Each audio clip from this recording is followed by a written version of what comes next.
trezoroch sú originály aj kópie. Vzácne dokumenty z našej národnej minulosti majú v archívoch svoje nerozoznateľné faksimile.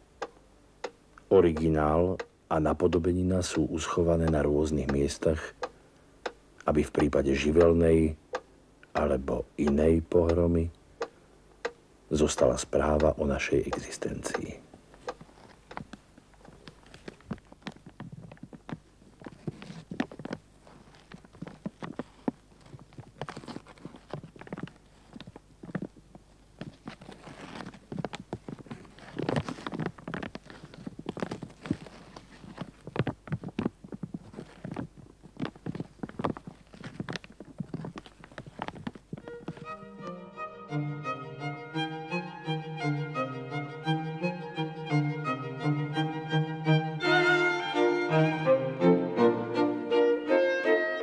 Deti nemajú lenivými byť a zaháľať, ale majú sa ticho učiť, nohami a rukami nebúchať, čítať, písať, počtúvať, maľovať a na pána učiteľa pozor dať.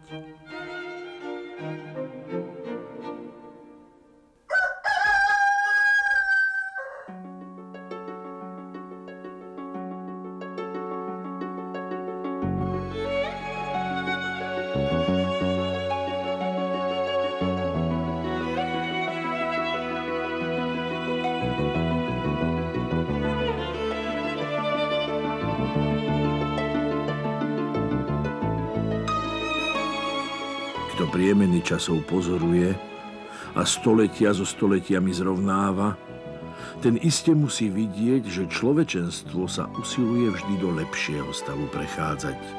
Aj skutočne prechádza. Napísal v 1845 jeden z originálnych mužov, priam filozoficky.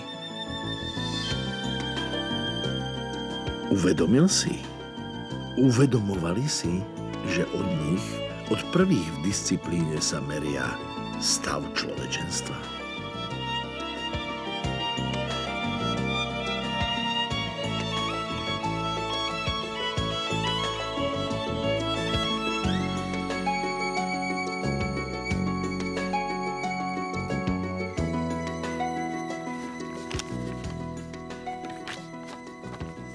Metodická poznámka. Dokumenty, o ktorých bude reč, sú správou o začiatkoch slovenského školstva bez nároku na evidenciu všetkých úľov.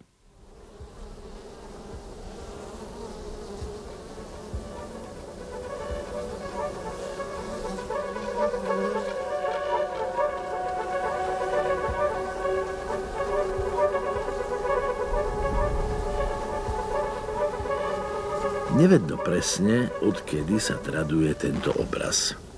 Ale zárodky slovenského školstva sú robotnými včielkami doslova zahmyzené.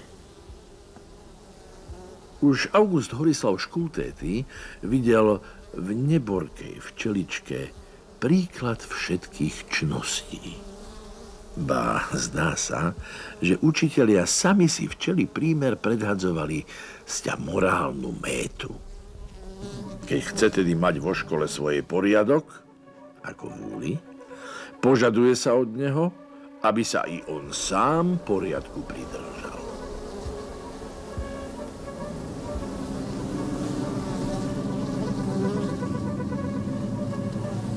No, čo si včeli vyslúžili za svoj príkladný život.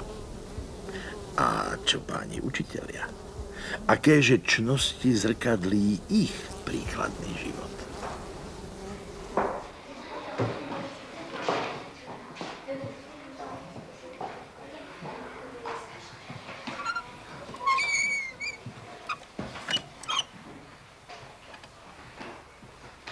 Ešte, že sa zachovali fotografie. Ľahšie je obviniť konkrétneho človeka, aj keď vyzerá čnostne. 19. storočie sa hemží čnostnými ľuďmi aj dobrodruhmi. Tušili dietky pána učiteľa Kadavého, že jedného majú rovno v triede? Kto vie? Hneď na prednej strane jeho knižky, prvej slovenskej čítanky pre malé dietky, predsa bzučí symbol dobrých mravov. Pekné mimikry.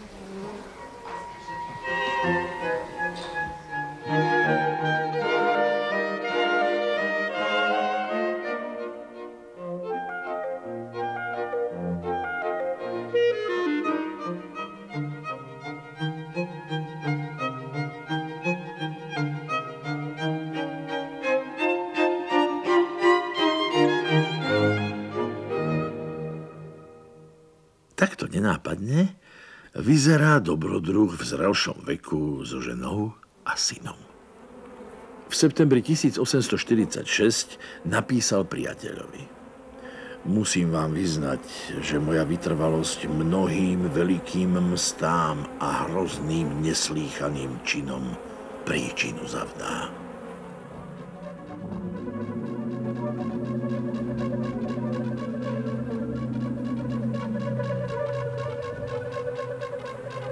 Neslýchané činy sa vtedy písali s mäkkým i a predchádzalo im toto. V lete 1839 v Budapešti žijúci farár a básnik Ján Kollár pozval do svojej slovenskej školy nového učiteľa. Rádi bychom zde mieli muže náš národ a řeč milujícího. Máte-li chuť přijíti, to dobře. Slovenský učitel má ročitého platu 450 zlatých. Učiteľ má chuť, plat nie je najhorší, vyučovacou rečou, po česky, hovorí lepšie ako Kollár, bez výhrad prijal aj jeho koncept československej vzájemnosti, čo potvrdí aj vlastnou knihou. Lépe jest připojiti se k vzdělanému a rozšířenému, nežli vzdělávati nářečí takové, které pro své maličké prostranství zhola žádnou budoucnost nemá. Tento výtlačok z roku 1843 podpísal vlastnoručne.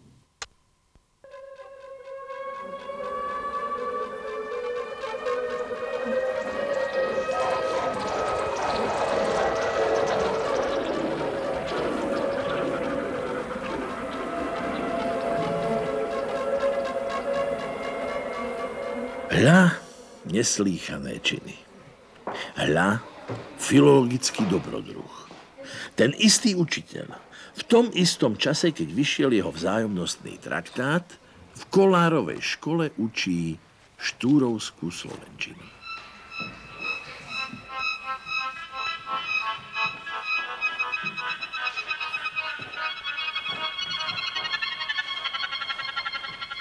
Vedeli nevinné dietky, koho to majú pred sebou?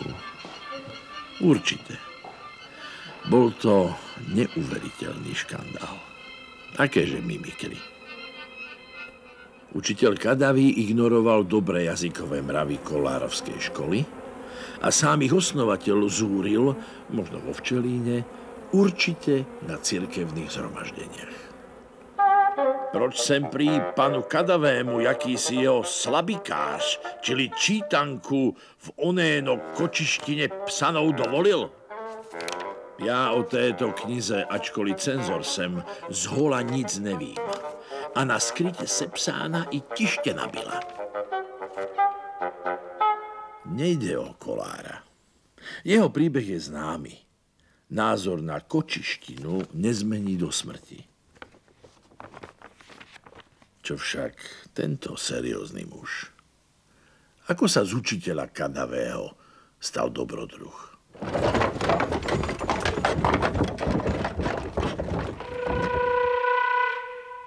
Vstupné informácie sú za oblokmi tohto domu. Keď sa v Hlbockej fare v lete 1843 diala povestná strategická debata o slovenčine, Štúra s Hurbanom a Hodžom počúval, vie o tom málo kto, náš človek. Vraj s búšiacim srdcom ako Kollárov zved. Lenže zo zveda sa stal vášnivý zástanca slovenčiny. A práve Kollár prezradil, že v tom mal prsty Štúr. Co ste svým vplyvem a jeden pokažením nám učitele spôsobil, to před Bohem zodpovídejte, napísal v hlasoch. A nebyť kadavého spovede profesorovi Šemberovi, zodpovednosť za obrátenie pána učiteľa by celkom prischla tým trom. Já jsem se usiloval češtiti dítky slovenské, zdôveril sa kadavý viedenskému jazykovedcovi. Ale seznal jsem, jak se i Slovák v nářečí svém nachází a spoznává. Kdykoliv jsem dal žákům bájky ve slovenčině řečňovati, pokaždé se rozradovali a ještě i po roce o tom sobě vypravovali. Všude všecko dychtí po svém svojství, po svém vlastním nářečí. Nedivte se, pane bratře drahý, že i já cítě toto zcela se slovenčině oddávám. List Šemberovi poznáme iba z opisu. Správa o reakcii je v kadavého dobrodružných listoch z Budapešti. Čo si človek najhoršieho, najsatanskejšieho môže vymyslieť, to všetko ten náš starý proti mne robí z omsty, že s ním proti nášmu slovenskému životu nepracujem.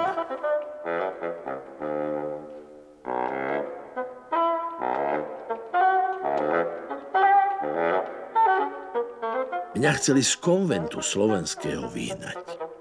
Že tam nesmiem ako burič a satan a česká sviňa chodiť.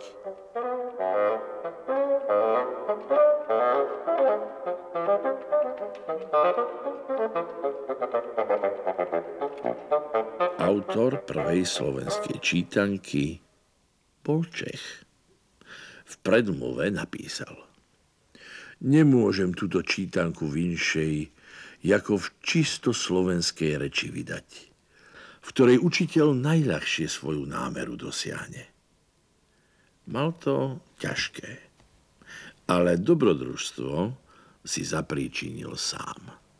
Čítanka Janka Kadavého sa predávala za 20, bez predmluvy za 12 grajciarov.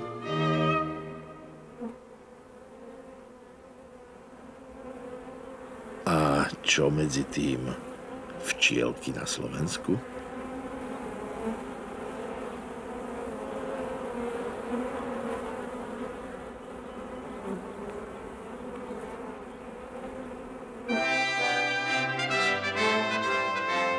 Medzi tým sa zatriasli úle v celej monarchii, čoho dôsledkom bol aj Entwurf ministra kultu a výučby. V gymnáziách sa zrazu smelo vyučovať rečou hoci ktorej národnosti v ríši.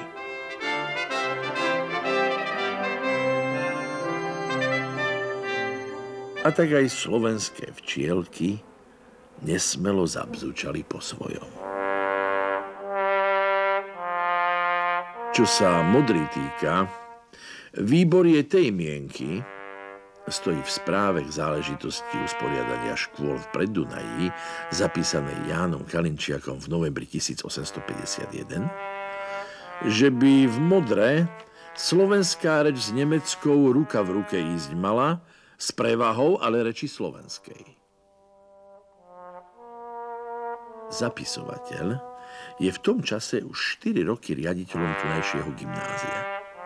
Jedni na ňo spomínajú ako na zaritého Slováka z raku černe posupného, iní ako na muža skôr katedrového, čo potvrdzujú aj modranské včely. Rektor Kalinčiak sa vraj zdržiaval od politiky aj od včelárstva.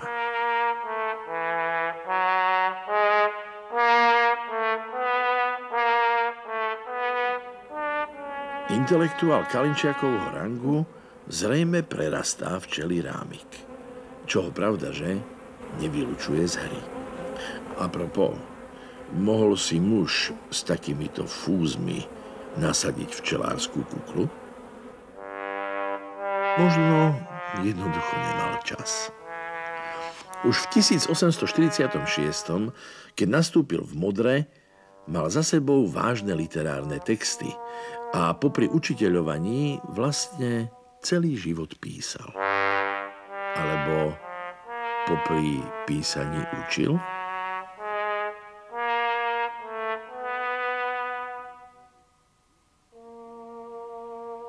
Jeden človek nemá fyzičnej možnosti. Vyhovára sa Kalinčiak v lete 1860 redaktorovi Sokola Dobšinskému, keď chcel od neho slúbenú prózu.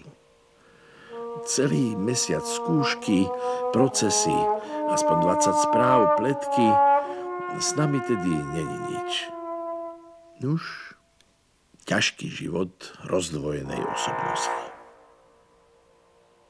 Čože už za pletky mu bránia písať, vravel si možno Dobšinský. Fabulátor. Fabulátor?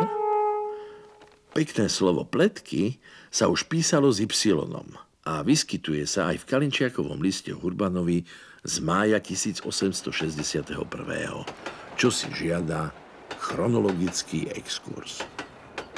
Od jesene 1858 je Kalinčiak riaditeľom nemeckého gymnázia v Tešíne, kde v tom čase študuje aj Hurbanov syn, 11-ročný Sveďko, budúci Vajanský. Milovaná mládež, škola chce zošľachtiť ľudskú povahu vo vás. Vaši učitelia sú povolaní ukázať vám chodník, na ktorý máte vkročiť. Rozprával Kalinčiak svojim žiakom, a ukazujúc na vytýčený chodník, píše Hurbanovi. Neviem, čo si s tvojim listom počať. Tón, v ktorom je písaný, docela od teba neprijímam. Že by som sa o tvoje dieťa nebol staral, povedať nesmieš. Boli to vážne pletky. Hurbanov list sa nezachoval, ale Kalinčiakov celkom stačí. Tvoj chlapec nebol ani v tvojom dome svätý. Ani nie je teraz takým, ani nebude nikdy. Tak ako si ani ty nie tým, ani ja. Pekná veta. Nie je v tom Hurban mladší nevinne? V tom istom čase píše Hurban starší synovi. Učiteľov si váž, ale znaj, že i profesor nie je Boh, a chybuje i hreší často, ako iný hriešný človek.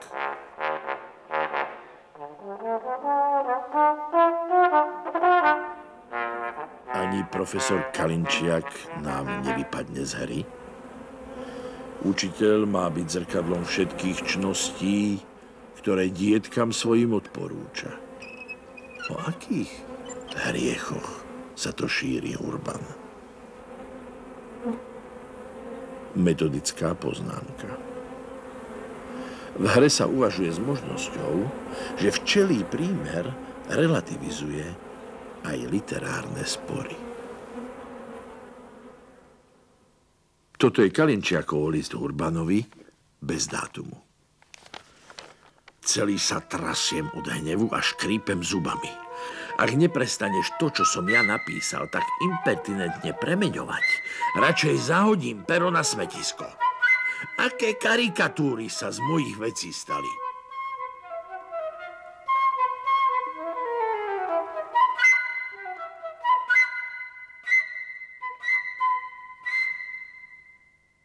V tom istom liste je poznámka Hurbanovou rukou.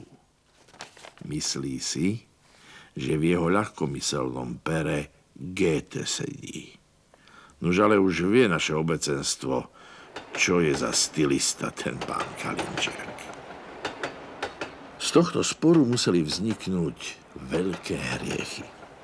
Hoci kauza sa vracia dozadu, keď zapisovateľ Kalinčiak v Modre riešil jazykové aj literárne pletky. List bez dátumu je zjavne z tých čias. Kalinčiak ti už poslal počiatok povesti Knieža Liptovské, píše v januári 1852 Štúr Hurbanovi. Tak, ako ho pred rokmi vypracoval. Musí sa teda vedľa nášho terajšieho písania poopravovať. Bolo to tak. Rok predtým sa opravovala, koľký raz už, spisovná slovenčina. A v otázkach reči zrejme sebavedomý autor vstúpil do konfliktu s redaktorom Slovenských pohľadov, ktorý tvrdo zasiahol do jeho textu. Možno nešlo len o jazyk. Konflikt bol v podstate rozdielnej koncepcie prózy, tvrdí historik. Možno ho dráždilo aj vlastné meno. Hurban ho tlačil podľa svojho, Kalinčiak. Hoci sám jeho autor sa podpisoval Kalinčák aj v inkriminovanom liste bez dátumu.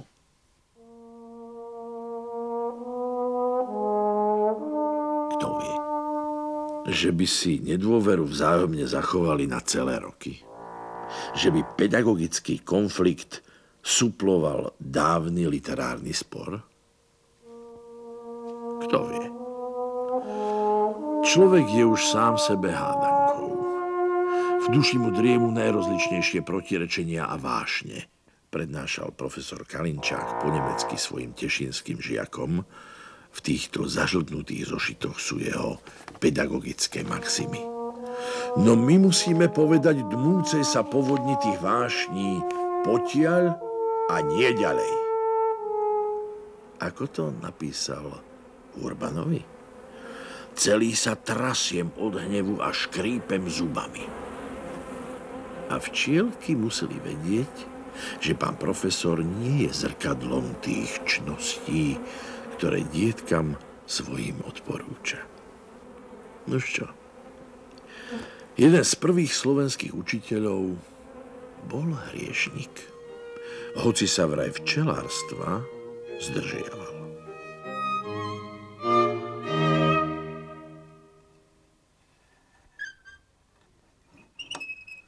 Krútime-li zrkadlo kolo osy v ploche zrkadla ležiacej, bude uhol, o ktorý sa obraz pohol, 2 ráz väčší, než uhol, o ktorý sa zrkadlo otočilo. Skutočne? Platí to aj o zrkadle učiteľských čností? Samozrejme. Veda je veda. Hoci svoj prípad autor prvej slovenskej fyziky, čili silospitu, videl spočiatku celkom jednoducho.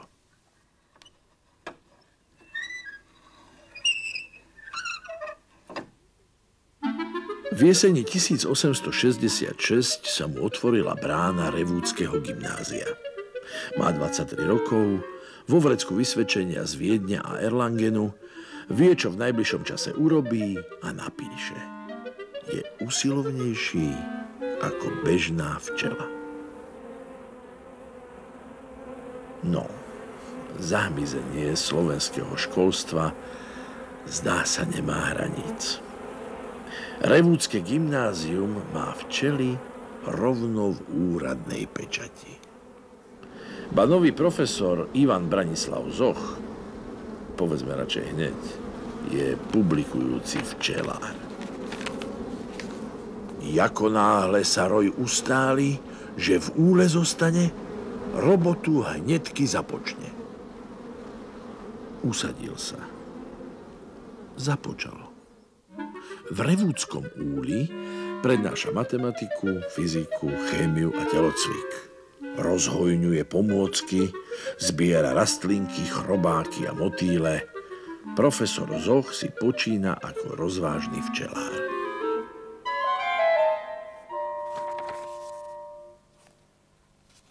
Fyzika, čili silospit. Paragraf 89. Niektoré zrkadlá dávajú obrazy spotvorené. Pešbudínske vedomosti 1. februára 1867. Profesor Zoch s gymnaziálnym pokladníkom Štefančokom vybrali sa na Nový rok do Jelšavy. Zosadnúc v krčme, dali sa tam prítomnými do rozhovoru, ktorý na pole politiky prešiel.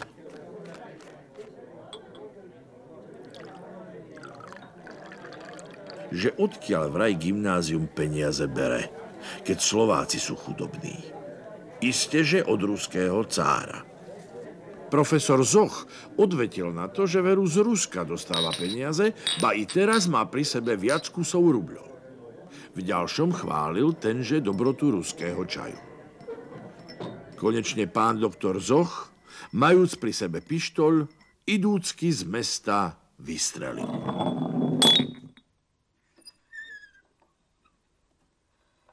Ako je to vlastne s teóriou zrkadiel? Podľa novín bol rozvážny včelár prinajmenšom voľnomyšlienkár. Aj podľa vrchnosti. 3 mesiace po príchode do Revúcej Zocha za panslavistickú propagandu posadia do štátnej basy. Niektoré zrkadlá dávajú obrazy spotvorené.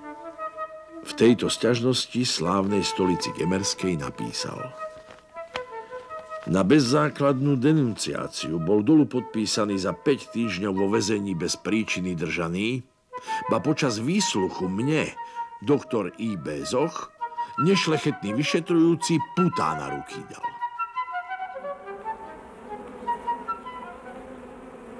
Hra s fyzikou má, pravda, že koniec. Nesúhlasili by ani revúdske včely. Príkladný život profesora Zocha je poškvrnený politikou. Na vyšetrovanie cez mesto pod holou šabľou hajdúchom vedený bol. Stojí v novinách 19. februára 1867. Vo februári toho roku uhorský snem prijal zákon o rakúsko-maďarskom vyrovnaní.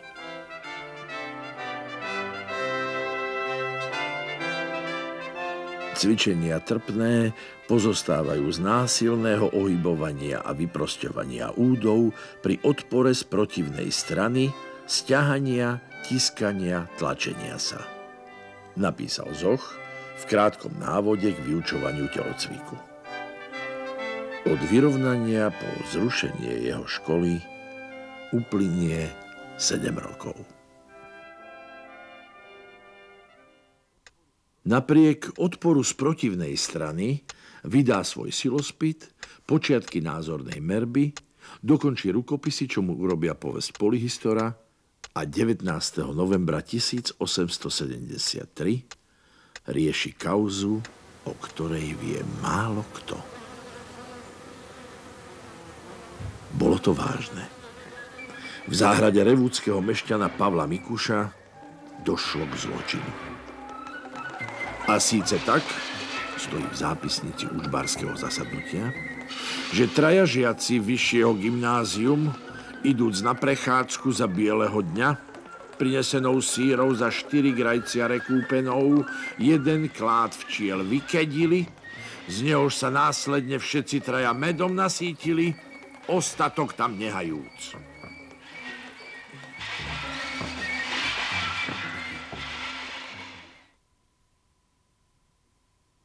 Ktorý z nich to bol? Toto sú autentické tváre žiakov revúdskeho gymnázia. ID a GŠ, zamlčme aspoň mená, potrestaní boli 36-hodinovým zátvorom o chlebe a vode. RK na výslovnú žiadosť jeho ujca, aby za väčší priestupok telesne pokutovaný bol, učbárska porada k telesnému trestu odsúdila.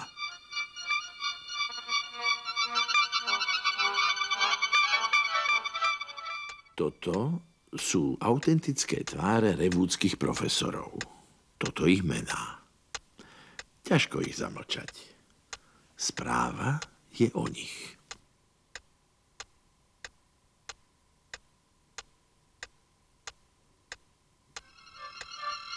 Zvalíme to na jedného? Kto iný mohol vykonať exekúciu, ak nie telocvikár? Kto iný, ak nie doktor Zoch?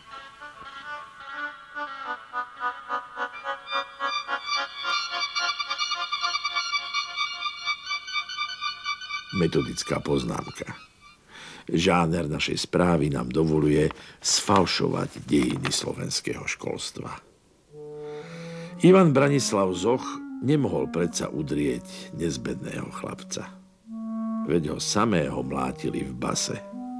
Revúcky učbári určite veľkoryso zabudli na celý prípad.